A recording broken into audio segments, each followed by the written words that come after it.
Bismillah.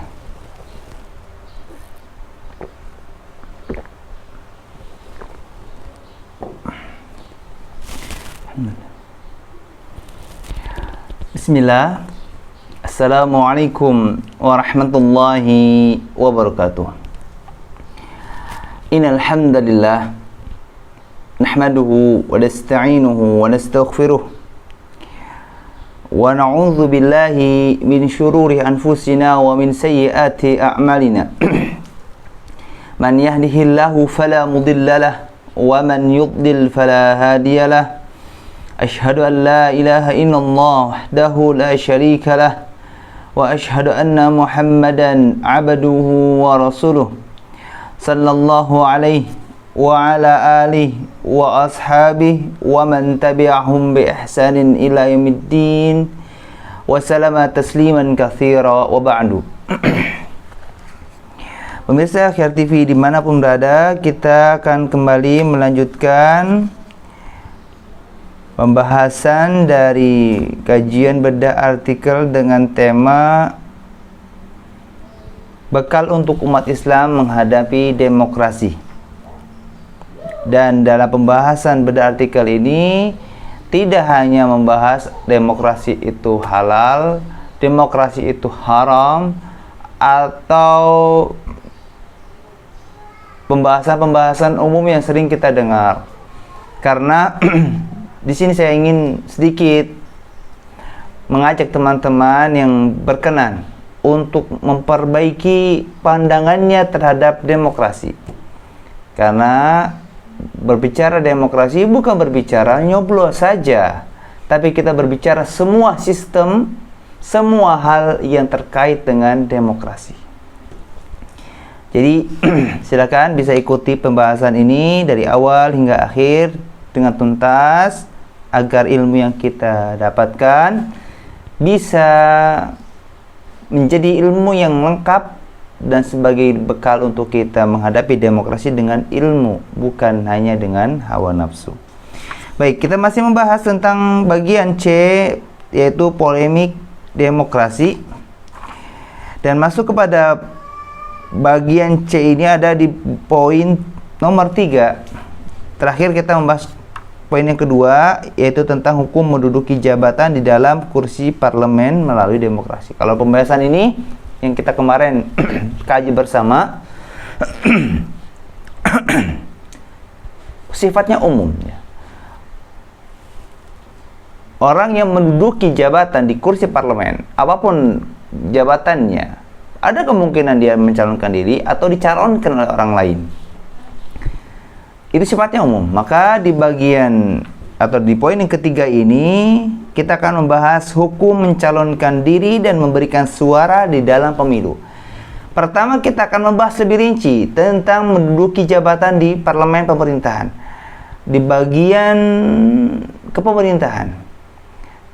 Nah, sekarang sini akan membahas secara rinci tentang hukum mencalonkan diri. Jadi ternyata berbicara menduduki parlemen, ada pembahasan dari para ulama tentang mencalonkan diri. Jadi sebelum kita menghukumi seseorang diakibatkan mungkin keterlibatannya kepada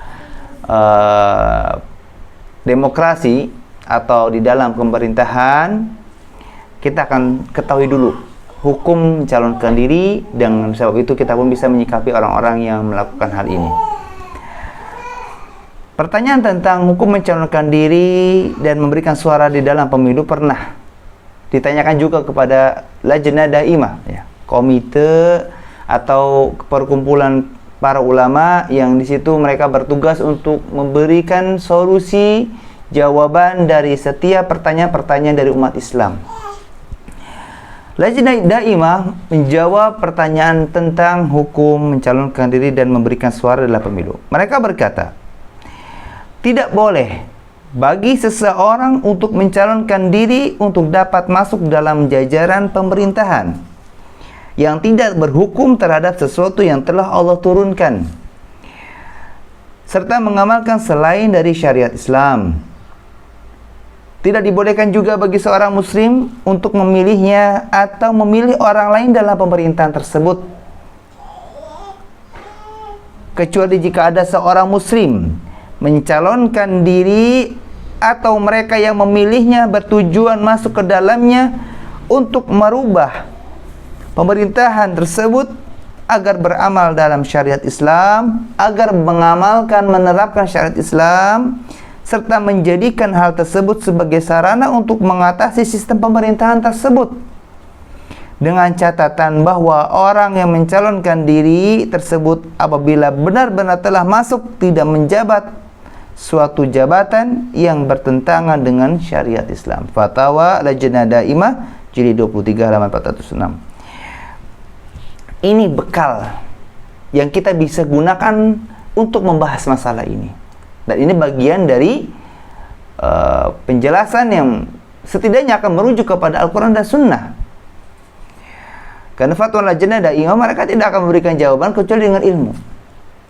Karena di situ terkumpul para ulama dengan berbagai macam kefakihannya. Ada yang fakih di dalam bidang tafsir, ada yang fakih di dalam bidang usul, ada yang fakih di bidang fikih dan bidang kedisiplinan ilmu lainnya. Sehingga sangat kompleks, sangat memudahkan urusan umat. Ketika ada masalah fikih, maka di situ para ulama-ulama yang fakih dalam masalah fikih mereka berperan. Dalam masalah muamalah pun demikian. Dan mereka menjawab bahwa tidak boleh bagi seseorang untuk mencalonkan diri atau dicalonkan. Jadi seseorang dia tidak boleh mencalonkan dirinya masuk dalam jajaran pemerintahan, dia mencalonkan dirinya untuk mendapatkan jabatan di kursi parlemen, atau dia menunjuk seseorang untuk masuk ke dalam kepemerintahan di kursi parlemen. Berbagai macam motif mungkin melatar belakangi ajakan-ajakan tersebut ya. Karena tidak sedikit banyak sekarang orang-orang yang mungkin secara dunia sudah Allah lapangkan dengan berbagai macam profesinya, mereka didatangi oleh para politikus ya atau aktivis politik untuk mereka bisa bergabung di dalam partai mereka dengan berbagai macam tujuannya. Dan ini membuktikan bahwa mencalonkan diri ataupun dicalonkan itu tidak boleh. Ini adalah rumus awal atau hukum asal. Dalam permasalahan Islam, kita membahas masalah Islam, ada namanya rumus dasar atau hukum asal. Dan ini akan menjadi standar dalam kita menyikapi hal tersebut. Jadi ketika nanti ada keadaan-keadaan di luar penjelasan yang dibahas, itu sifatnya fleksibel. Sehingga kalau memang itu ada sesuatu yang longgar, maka hukum asalnya ini bisa berubah. Dan inilah bukti bahwa Islam dengan syariatnya itu memudahkan urusan umatnya. Tidak ada syariat Islam yang menyulitkan umatnya. Salat yang harusnya berdiri hukum wajib, tapi ketika tidak bisa berdiri, maka duduk. Ketika seorang muslim diwajibkan untuk berhaji, tapi ketika tidak mampu maka tidak diwajibkan.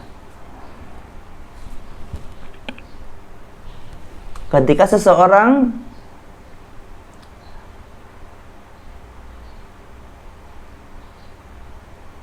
diwajibkan untuk mengganti puasa Ramadan yang ditinggalkan karena uzur syar'i, maka dia ketika tidak mampu untuk berpuasa, maka dia menggantinya dengan memberi makan. Ketika seseorang tidak bisa melunasi utangnya terhadap seseorang yang dia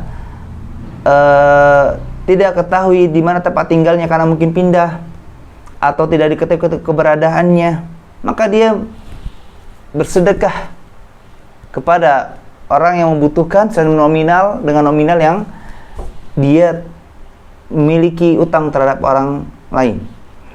Atau ketika dia tidak ingat nominal utang yang misalkan dia miliki, akhirnya dia sedekahkan dengan nominal yang perkiraan saja.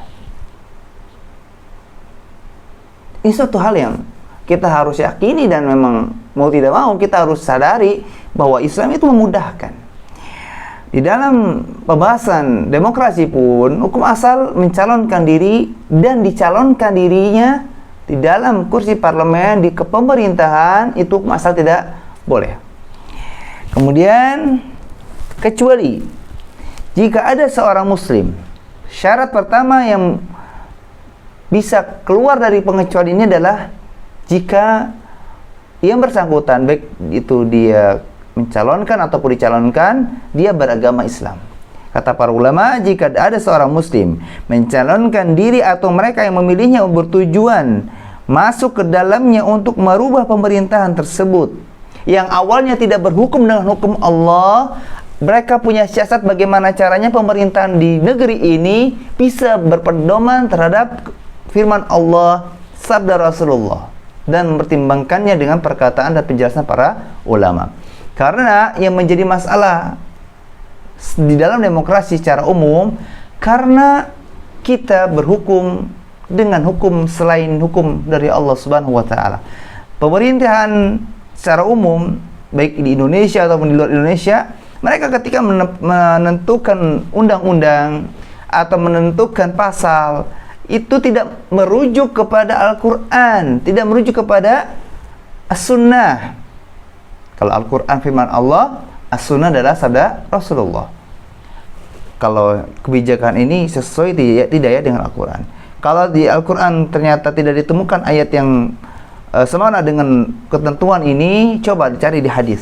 Karena biasanya masalah-masalah umum yang di dalam Al-Quran itu dirinci dalam hadis, dalam sabda Nabi Muhammad SAW. Terus kalau tidak ada, coba di antara pendapat-pendapat ulama Ahlus Sunnah, ada tidak yang menjelaskan masalah ini. Karena masalah-masalah kontemporer biasanya dibahas oleh para ulama yang dengan merujuk ke dalil-dalil yang umum. Itu yang jadi titik masalah.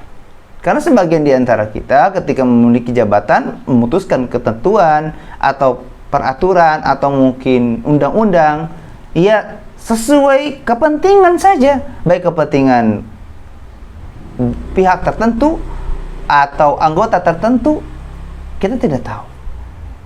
Ya, jadi kalau saja pemerintahan dimanapun berada, di negeri manapun, berhukum dengan berpedoman kepada Al-Quran dan Sunnah, insya Allah demokrasi pembahasannya tidak seperti ini. Insya Allah akan dibolehkan umat Islam untuk mengikuti sistem tersebut.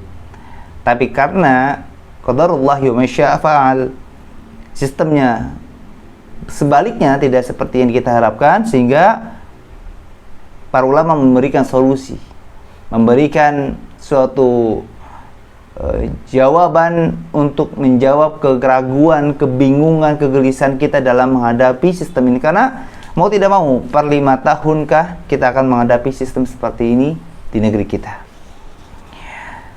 Jadi kalau ada seorang muslim yang mencalonkan diri atau dicalonkan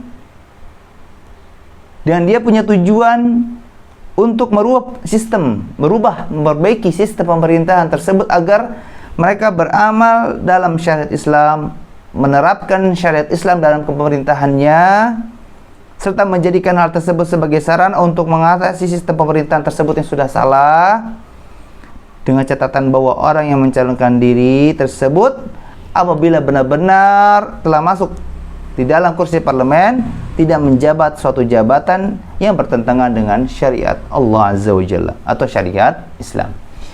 Dan yang pertama, dia Islam, beragama Islam, dia Muslim. Lalu yang kedua, orang yang terkecualikan adalah dia memiliki siasat yang kuat. Dia punya strategi, bukan hanya, bukan hanya yel-yel, bukan hanya koar-koar ketika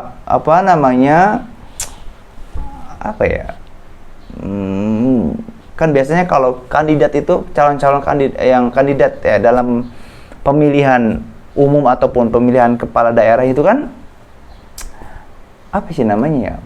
pawai ya di mereka, jadi keliling ke beberapa daerah, mereka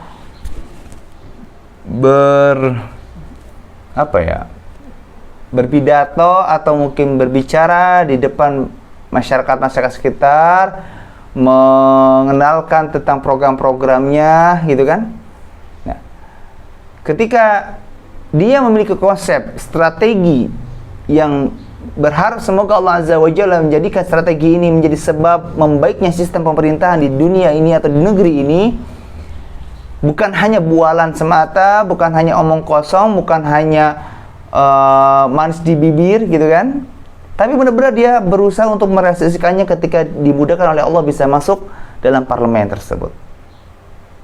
Maka ini boleh, terkecualikan dari ketidakbolehan sistem demokrasi yang dibahas dari awal.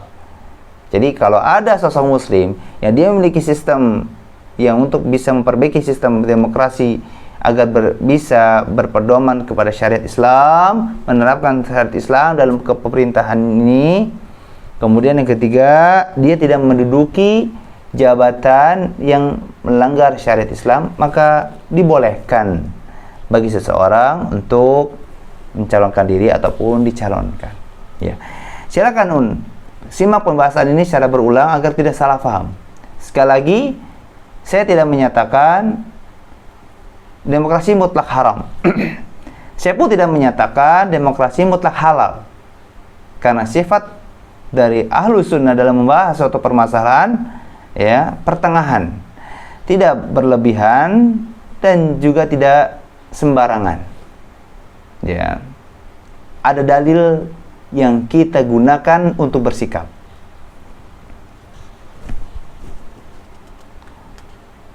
Mungkin kita boleh saja tidak sependapat dengan fatwa dari Lajnah Daimah ini, karena merojihkan atau lebih mengambil pendapat selain dari yang melarang. Bahkan mungkin kita lebih condong kepada pendapat-pendapat yang membolehkan. Boleh kok pemilu itu? Iya, tapi kita tunggu dulu.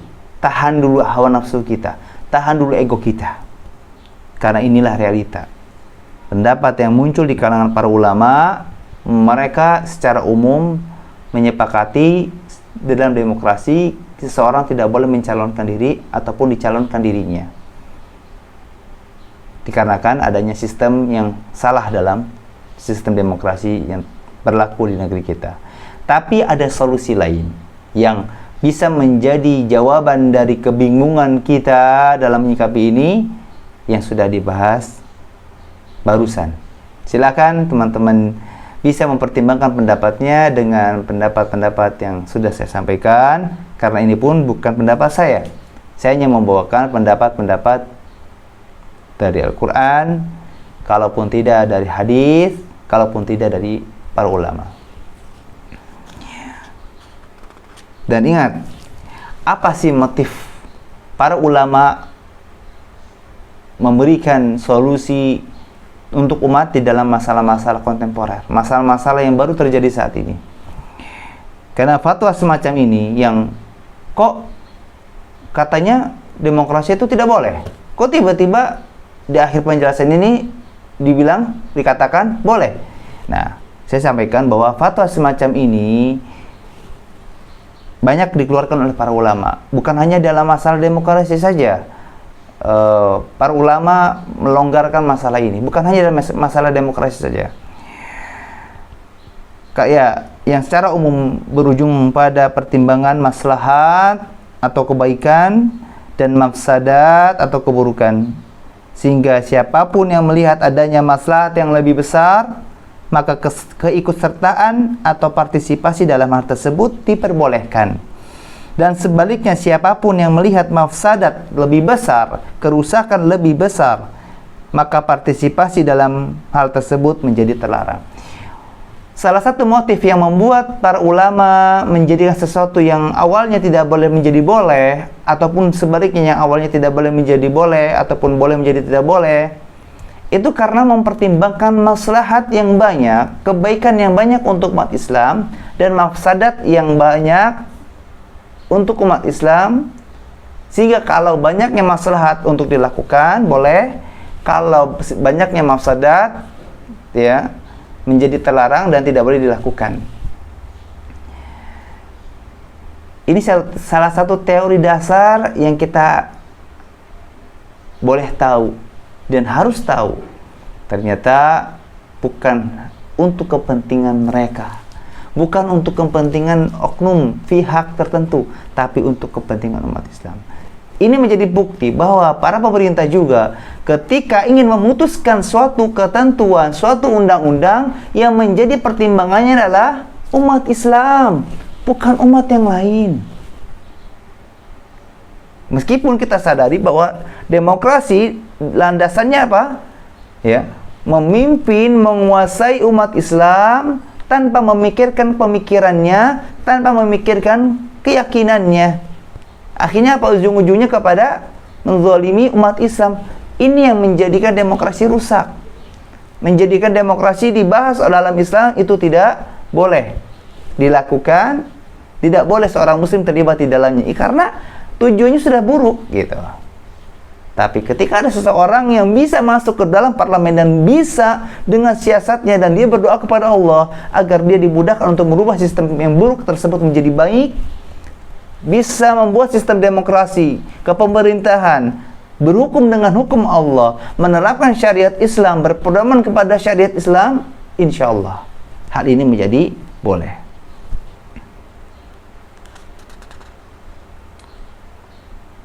Kemudian kita harus yakin dan harus tahu juga bahwa fatwa yang menjelaskan masalah ini, ya, permasalahan mencalonkan diri dalam parlemen dan ikut memberikan suara dalam pemilu adalah masalah ijtihadi. Itu adalah kesungguhan dari para ulama yang ingin memberikan solusi untuk umat Islam. Hal tersebut bukan masalah prinsip yang menjadi pembeda antara ahlus sunnah dan bukan ahlus sunnah. Seharusnya hal tersebut juga tidak menjadi masalah yang kita jadikan alasan untuk mencela orang yang tidak sependapat dengan kita. Dan hal yang seharusnya kita pahami juga setelah mengetahui tentang sistem demokrasi dan hukum berkaitan dengan mencalonkan diri dan mengikuti pemilu, memberikan suara dalam pemilu, masalah ini bukan masalah prinsip, bukan masalah pokok. Meskipun dalam masalah akidah pun ada masalah usul, masalah pokok, ada masalah furu', masalah cabang. Bukan hanya fikih saja yang memiliki masalah furu', masalah cabang. Furu' pun sama. Jadi bukan hanya furu' itu hanya berlaku untuk fikih, tidak. Dalam akidah pun berlaku masalah furu'. Sehingga ketika ada seseorang yang berbeda pendapat dengan kita di dalam masalah demokrasi, menyikapi demokrasi, maka kita tidak boleh menghakimi orang yang berbeda pendapat dengan kita. Kita hukumi dia, kita hakimi dia sebagai orang yang bukan ahlus sunnah. Jangan demikian, tidak boleh. Meskipun dia mungkin menyatakan demokrasi boleh dengan berbagai macam mungkin alasan ataupun pendapatnya, biarkan. Tugas kita hanya menjelaskan. Dia menerima penjelasan kita, hidayah milik Allah itu. Berarti dia mendapatkan hidayah Allah. Kalau memang dia tidak mau menerima pendapat kita, penjelasan kita, ya sudah. Mungkin pada saat itu Allah belum menyadarkannya. Maka sekali lagi, menyikapi masalah-masalah yang bukan prinsip. Dan salah satu contoh masalah yang bukan prinsip adalah masalah demokrasi ini, menyikapi demokrasi ini. Ini bukan masalah prinsip. Sehingga bukan berarti yang mau nyoblos-nyoblos, yang gak nyoblos pun gak apa-apa. Bukan begitu. Ini kita bahas ilmunya dulu.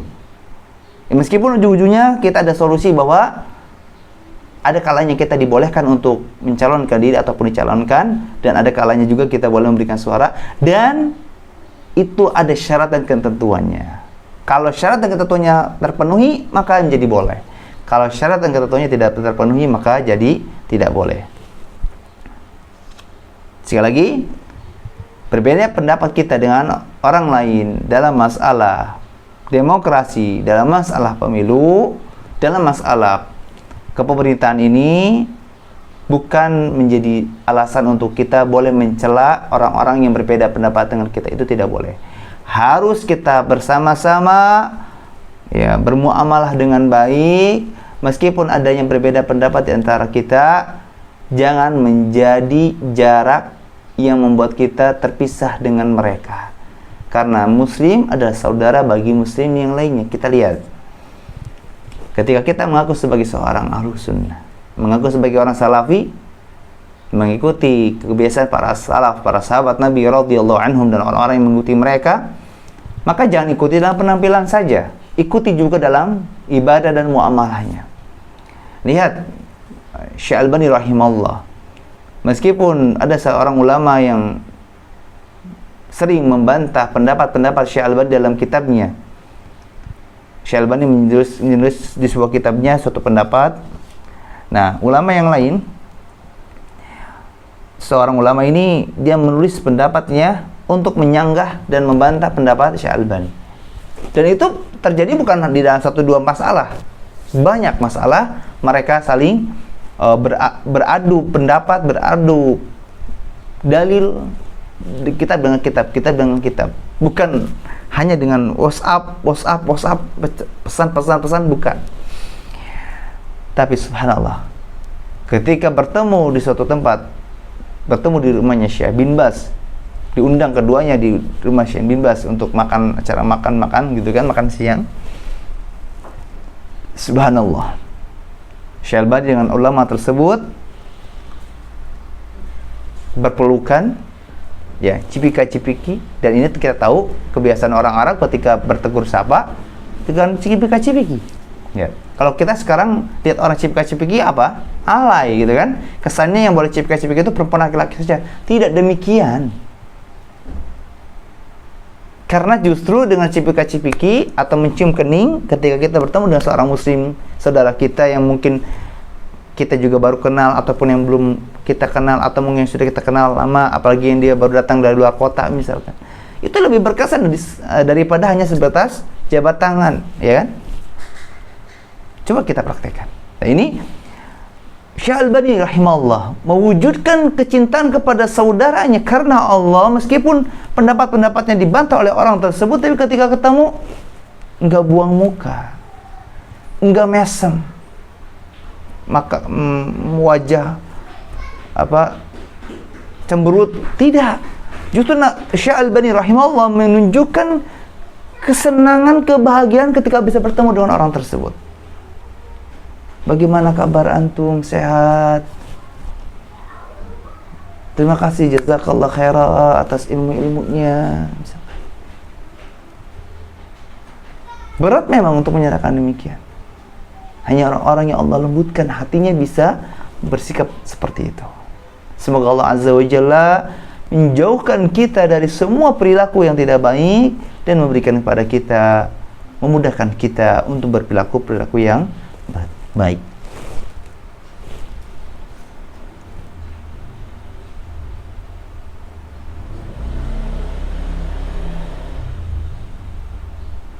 Sehingga sangat memungkinkan bagi seorang muslim yang berusaha mengikuti sunnah Nabi dan asar para sahabat, yakni para yang disebut dengan salafi yang saya sebutkan tadi, untuk ikut berpartisipasi memberikan suaranya dalam sebuah pemilu.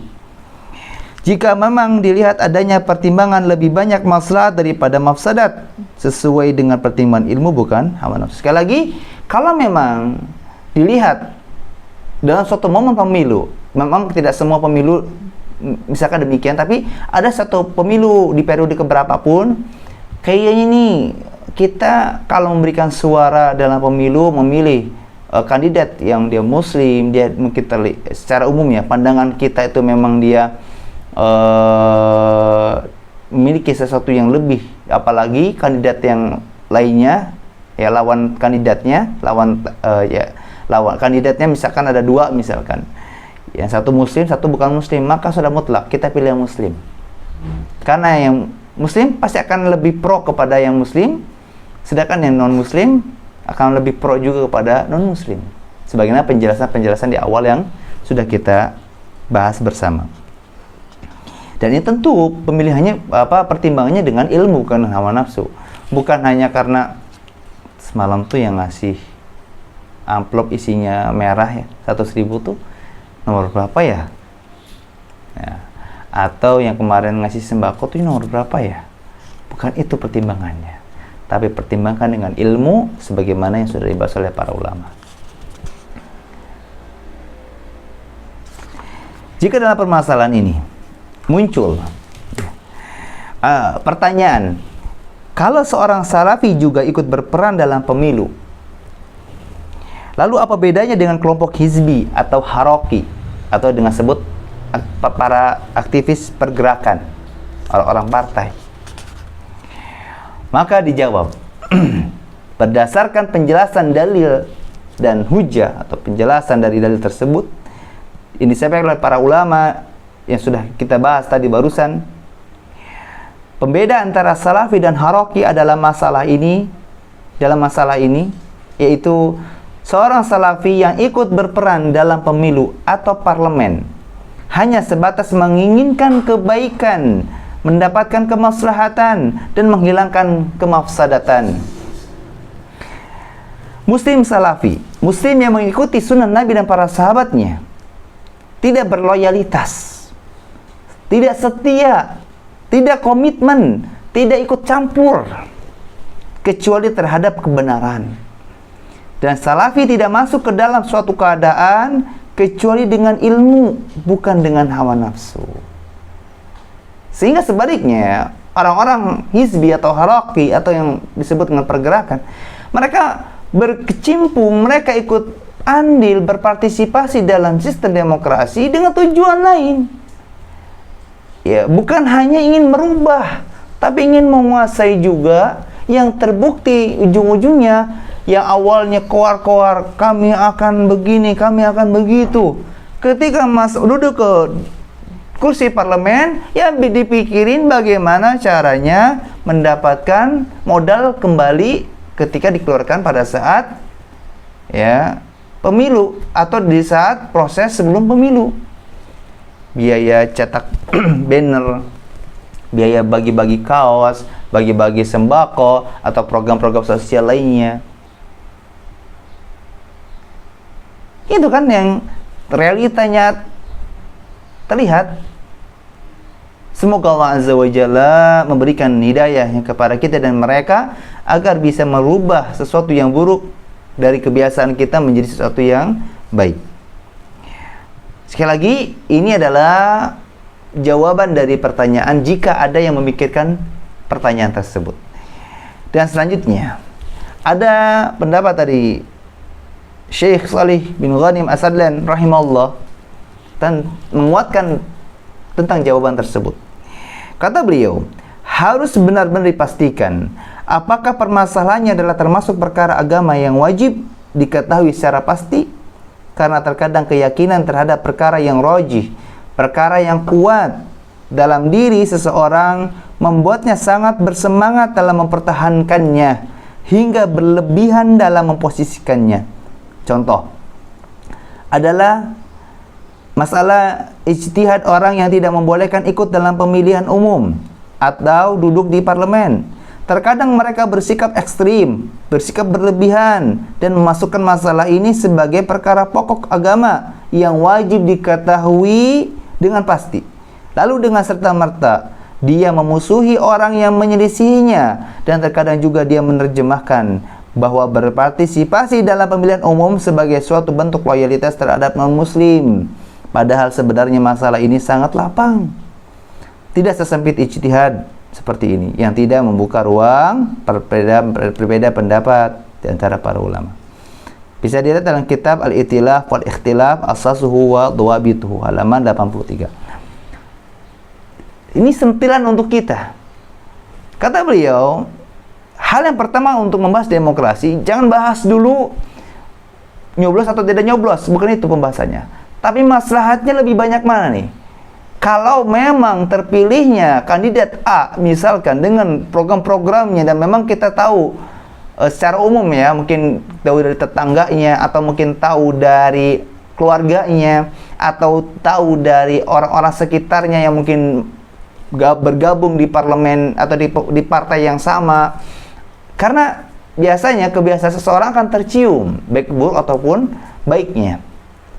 Kalau kita misalkan tahu tentang keadaan si kandidat A ini yang mungkin maslahatnya lebih sedikit dibandingkan kandidat B, dan kalau kita biarkan, kita tidak nyoblos si B memungkinkan si A kepilih karena dia manis banget bibirnya gitu kan, dia loyal, ngasih sembako, ngasih ini, ngasih itu, sehingga meskipun dia punya tujuan yang buruk, karena masyarakat yang umum sudah tersumpal oleh pemberian-pemberiannya dan masuk dalam risyuah ini kan, dan ini memungkinkan si A jadi, kan khawatir kalau si A jadi, umat Islam akan terzalimi, ya, akan terhalangi dakwah-dakwah Islam, kegiatan-kegiatan Islami akan terhenti, kajian akan mungkin diganggu dan semisalnya.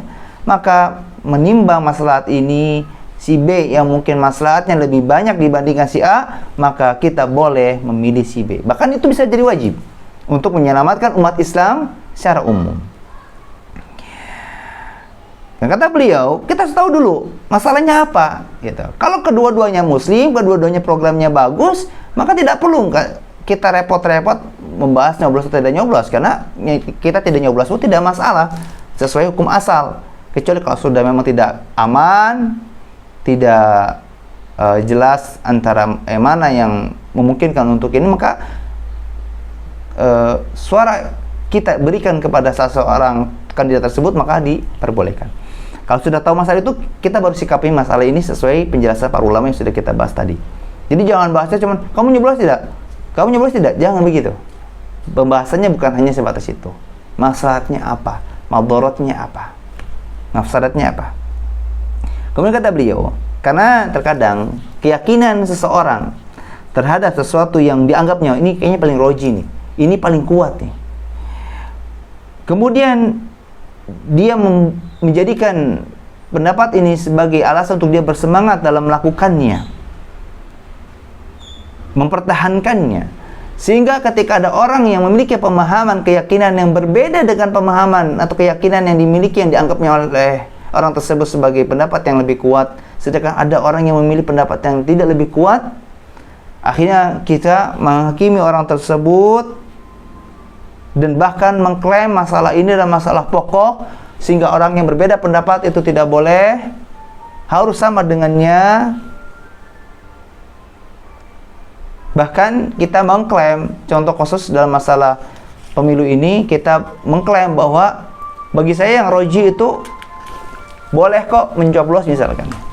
Sedangkan ketika kita tahu ada orang yang tidak mencoblos, kita malah mengklaim, menafsirkan dari pendapat yang kita yakini bahwa oh ternyata kamu tidak taat kepada pemerintah. Ataupun sebaliknya, bagi kita yang mengklaim, kita meyakini bahwa tidak boleh memberikan suara dalam pemilu, dan kita meyakini itu, dan kita bahkan sangat berlebihan dalam yakini sehingga memasukkan dalam masalah ini dalam bab akidah, sehingga ketika ada orang yang berbeda pendapat dengan kita dalam masalah pemilu, dan malah ada orang yang membolehkan pemilu, kita dibolehkan untuk memberikan suara, kita malah mengklaim orang tersebut sebagai orang yang loyalitas kepada pemerintah, kepada non-muslim. Bukan itu artinya, teman-teman.